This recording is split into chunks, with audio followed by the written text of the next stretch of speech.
Hello everybody, this is your favorite DM here. I wanted to give this quick tutorial, hoping it's going to be under 10 minutes, on the player interface for Roll20 as it stands in February of 2018. This is for anyone who's interested in Roll20.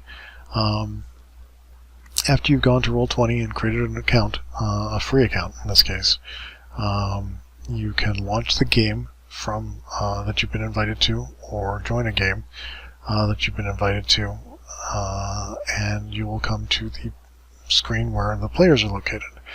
I'm going to give you a brief overview of the window that you pop up into.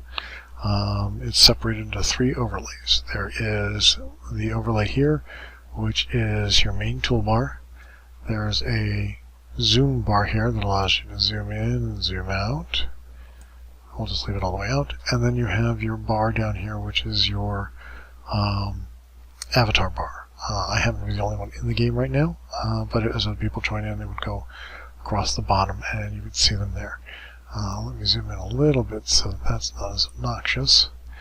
Now, in the first, this is your main toolbar. This is going to do a lot of what you do in the game. The first button here, you can either select and move, or you can pan. Panning is literally just that. It has a little bit of delay, so you can click it and move it, and it continues to move. The select move is if you have your character, there it is, you can move them around. Pretty simple, pretty straightforward. The next button is the drawing. Now, by default, it goes to draw a shape. It has multiple lines. You can do a thin line, like that. Let me pick a better color so you can see it a little better. Black. It can do a thin line, extra large line. It's really up to you. But it allows you to, basically say, okay, I'm going to cast it on this area. So anybody in those things gets affected by the spell or effect or whatever's going on. Now, if you want to do a circle, the process is similar, except you hold the Alt key down, click on the top left corner of where you want to go, and then expand out. So if you want to get something that's about, that looks to be a 20-foot radius circle, yeah, it's pretty close. It is an ellipse, so if you click on it, and that's the radius of the circle. Now, the next thing you can do with that is you can pick it up, and you can actually, you can pick it up and actually move it. So say you've got a fireball, but you decide to move it around to try and figure it out where it'd go, and you say, okay, I'll put it there. Okay, that's how you do that. There are other shapes you can do. You can do freehand, which is literally that. You can draw all over the place, and it'll draw in whatever thin line you want. Polygon, if you want to go around and say, hey, this is the area I'm going to affect, you can do it that way with the polygon.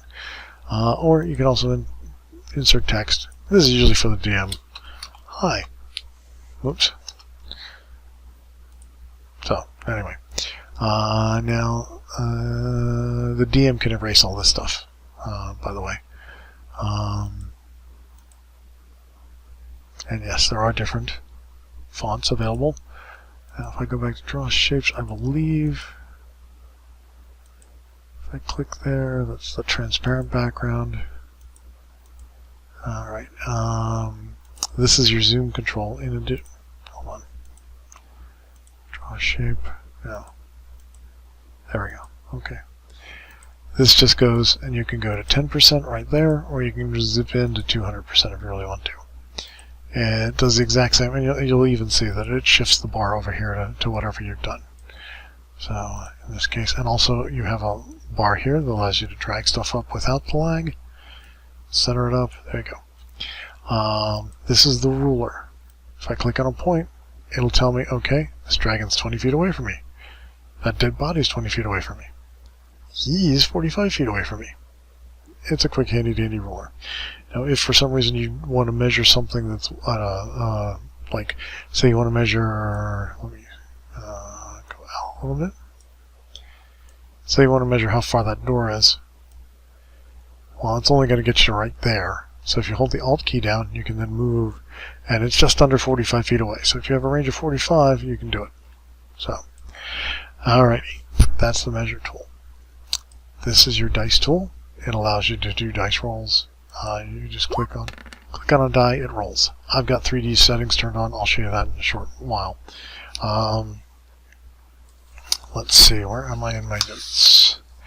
It's a basic dice roller. You can do an advanced roll where you can actually tell it how many dice to roll, what modifier, if you happen to have modifiers to it, so you can roll a d20 plus 4 for your dex, and there you go, you've got a 19. And now, I'll show you in a minute, it rolls it and shows it in the chat window there, but we'll get to the chat window shortly.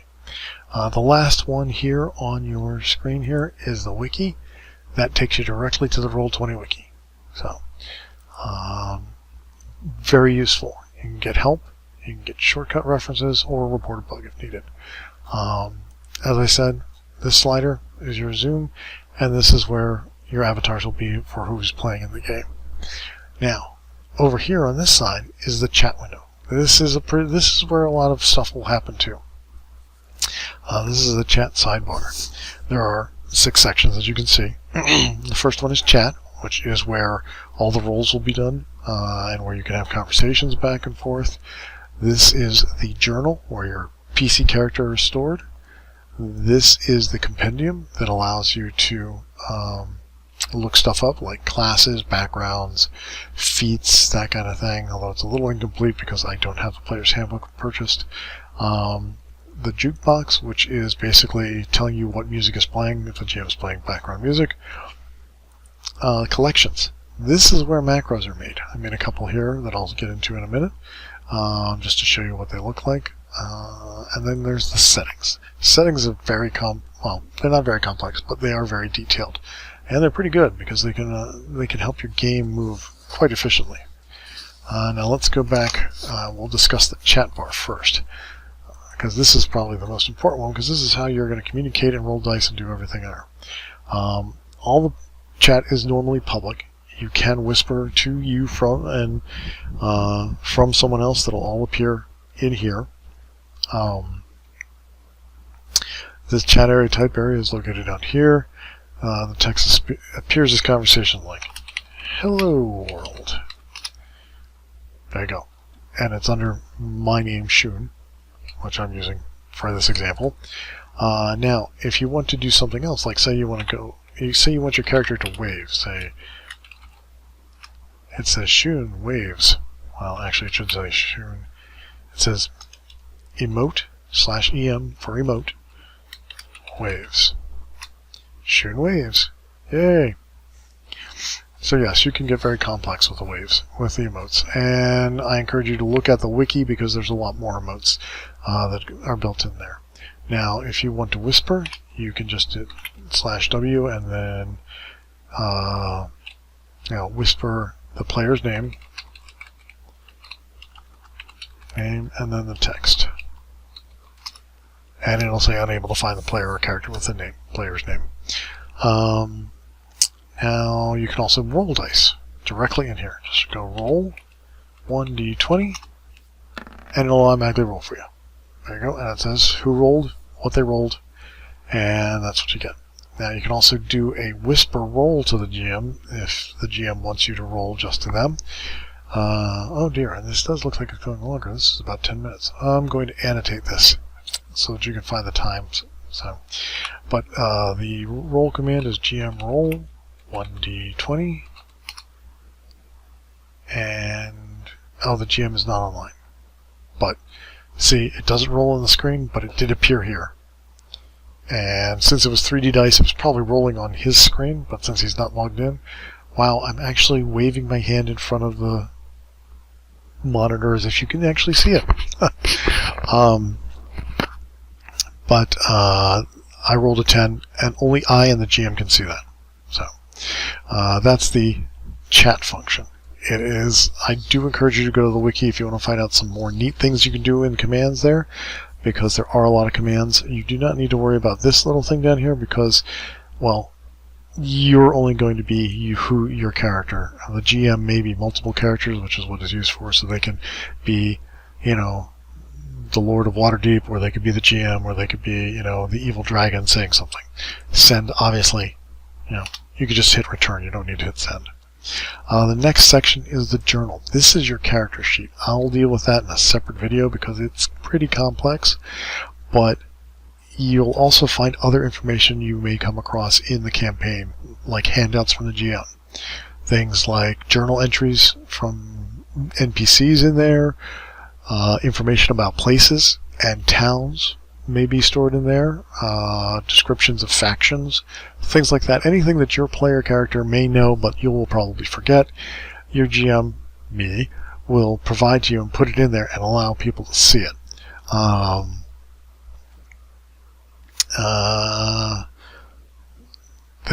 And like I said, character sheets will be in a separate video.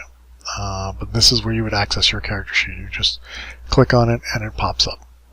But we will deal with that in a separate video because this is running long. The 5th edition Compendium, you can search up anything you want. This is especially useful in the beginning when you're looking up items, like say you want to get a dagger. You search for it, there's a dagger. You can take that dagger and drop it onto your character sheet and it will add it to your inventory. Same with things like chainmail. Assuming you type it in correctly. Now it is not completely robust because I do not have the Player's Handbook purchased, or the Dungeon Master's Guide, or there we go, chainmail. Now you can also click on the item and it will pop out and it will show you what it is. And as you can see, it also has magic items in there from the DMG. But you can click on there and it will show you, it'll show you the stuff. Chainmail +3 bonus to your AC while wearing. Pretty hefty bonus there. Many of the entries can be dragged directly into your character sheet, so you can add them. In this case, I can go to Cleric. I can go look up the Cleric, and I can go and I can look up his spells. This also gives you your spellcasting abilities, your channel divinity, tells that. That stuff can be added but not directly into the game, unfortunately. But you can also do spells, which makes it really useful. There's Cleric spells by level. You can just drag and drop that right into your sheet. Oh, I'm sorry, actually no, this click on it and it takes you to the casting time. You would actually have to do like the bless spell. You'd have to look the spell up directly. Bless. I can see it. Whoops. Nope. That's not what I wanted. See this little drop down arrow? Boom. There you go. Level 1, it's an enchantment. Clerics and paladins can cast it. Actions. 1 action, range 30, up to 1 minute. Component, yes, and then sprinkling of holy water for the material component. And that's the Compendium. Very powerful. It is limited because, well, as a GM, once I purchase it, you'll be able to look stuff up too when you're playing in my games. But until I get it, it's kind of deficient. The main thing I find deficient is feats. It only contains the grappler. Kind of useless. Anyway, next, Jukebox. If I'm playing music, you will hear it. I can control the volume and can set it individually per clip, so it'll usually be low and in the background. I may change it up when you hear things like, oh, the tolling bell that you all so love, and other combat scenes. So, the next, and this is one of the most powerful tabs, is the Collections tab, because it contains your macros. And I will show you what those macros are. I've created a couple ones. This one here is a roll to hit, and this one is a sneak attack. I just click on the die, and it rolls my attack. Now, whenever you roll a die or do an action, it'll pop up in the chat. So it says I roll a d20, I had +4 to my strength, so I rolled a 9, I probably missed. My sneak attack, it's a 2nd level thief attack, or 3rd level thief attack, sorry. So I did 8 points of damage. You have to scroll down to see it, but there you go. Now, this is very powerful. All you have to do is click add. It'll ask you to name it. It'll give you actions, which you can look up in the Wikipedia. I cannot stress it enough. The Wikipedia and even online YouTube videos, which I will be linking in the description for this video down below. It has shortcuts and some really neat commands that will save you a lot of time, that are not a big deal. As far as here, don't ever click show as a token action. That's something the GM usually does, but it can screw up the game if you show it as a token action, because it gets messy. But you can test the macro while you're developing it to see if there's an error and stuff like that. In that case, be on the chat window, because that's where the error will appear. I'm going to cancel that. Now this button down here, this is the useful part of this. You'll see how it says in bar. If I click show macro quick bar, I've got a roll to hit already in there, and I dragged several of my weapons from my character sheet and my spell down here as well. You can go to your character sheet. If you open it up and click on your character sheet, like my spells, Guiding Bolt, I can drag that right down here on top of the white. It adds it. Now, because of that, because of the way it's designed, it shows that spell, and I click on it to rename it. I say Guiding Bolt, and click OK. Now I can also change the color. If say this is an attack spell, I want the color to be red for an attack. I just click on Guiding Bolt, and there you go. I rolled 2. Interesting. You can also cast directly from your spell sheet, but again, I'll go through the spell sheet separately. Close that out. If you want to get rid of your dice, just click on the screen. Back to macros. Anyway, that shows you I can click roll to hit. That's my D20. Almost critted. My Warhammer. Rolled with advantage. And Cure Wounds. It asks me what level do I want to cast at. I can cast at 8th level and submit that, and it rolls the dice necessary, and it'll even show you down here what you've done. Guiding Bolt. I rolled a 22 and or a 25 with advantage, and 24 and 9, and here Warhammer 13 or 7 to hit. Caster, I healed for 35 points because I did well, this is the base casting. This is because I cast at a higher level, so I get 7 additional D8, and wow, I rolled pretty well. So I get a total of 47 back. So that is some of the things you can do with macros. Decks, please don't worry about it. Yes, it is a playing card. No, you do not need to show them on the card because they literally appear as cards. Rollable tables, I'm working on implementing that. That'll be things, random encounters and other stuff. It's a little complicated because it requires some programming knowledge, which I'm learning, but it's going to take a while. The last and most important one is your settings. This is how you interface with the game. You can exit the game here. You can change your display name. Like I can go to Dot and change my display name by saving it, and now I'm called Dot. I can change my master music level, so I can turn it all the way off if I don't want to hear the DM's music. I don't like it. Maybe he's a Clash kind of guy, and I just like the Moody Blues, but that's what it is. Advanced keyboard shortcuts, when you have experience, you can get to those. Most of it's just for Dungeon Masters, not really for you, for players. Window pop-outs. If this is checked, when you click on your character sheet, it will automatically pop out into a separate window. So if I go and do this, it pops it out into a separate window, which is actually pretty handy because I can drag it over to another screen and bring it back, and I can show my core stats and all that fun stuff. So back to settings. But you're not able to drop compendium items onto it when you do that. So if you do that, you need to uncheck it and to enable it to go inside the Roll20. Because normally it goes in like this and I can't move it past the screen. Period. End of story. It won't leave my browser. But it allows me to drag my compendium stuff onto it. So when you're building your character, you want to leave it there in the window so that you can drag compendium stuff into it. Enable advanced dice. Well, that's what you saw. That's dice icons, drag and drop kind of dice, that kind of thing. Enable 3D dice. That's the rolling dice that you saw. Automatically roll the 3D dice, so it automatically rolls it for you. You can enable chat avatars or not. That's in the chat window. Enable chat timestamps. Again, this is personal preference. Alphabetically sort token actions. That's if you have a token action on your character, but I don't, so you won't be able to see that. Anyway, you know what? I think I need to switch this back to Shun. Whoops. Shun. Save name. Oh, I'm on. There we go. Select. There we go. Cancel.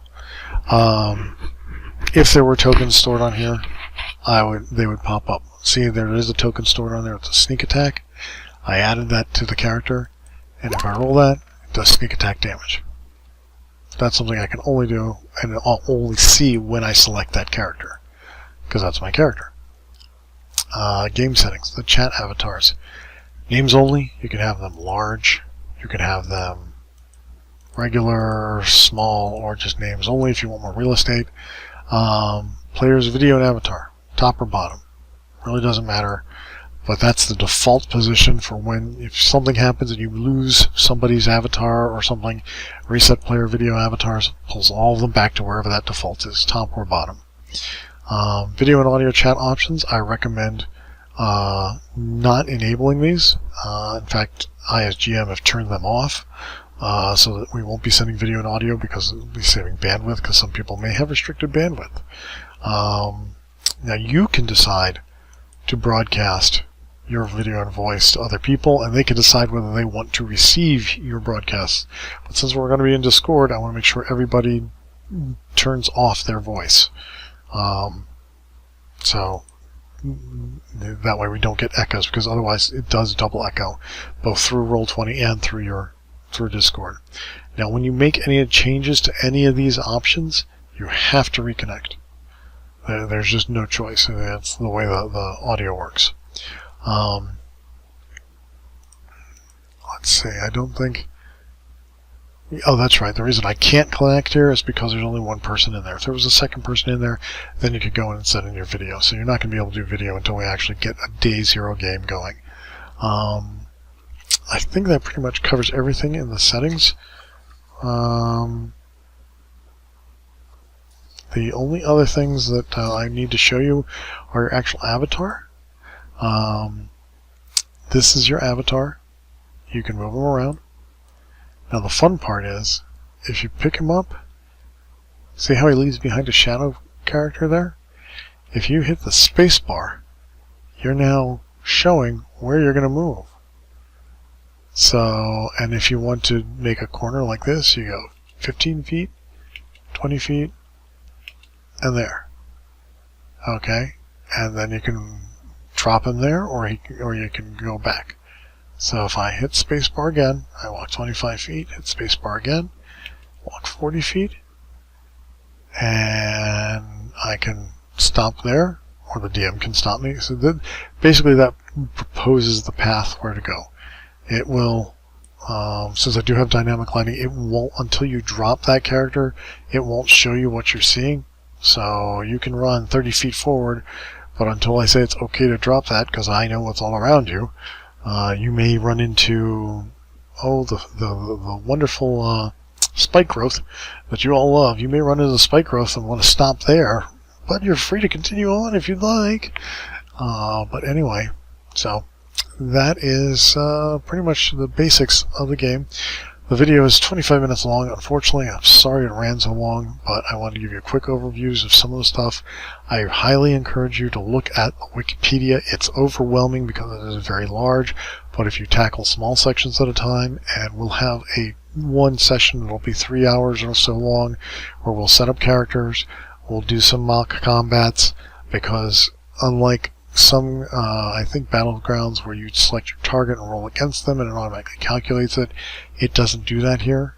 You'll roll, I'll tell you whether you hit, because just like you have a window here, which has my hit points right there, 38 for my health bar, I have also their armor class for the monsters in there.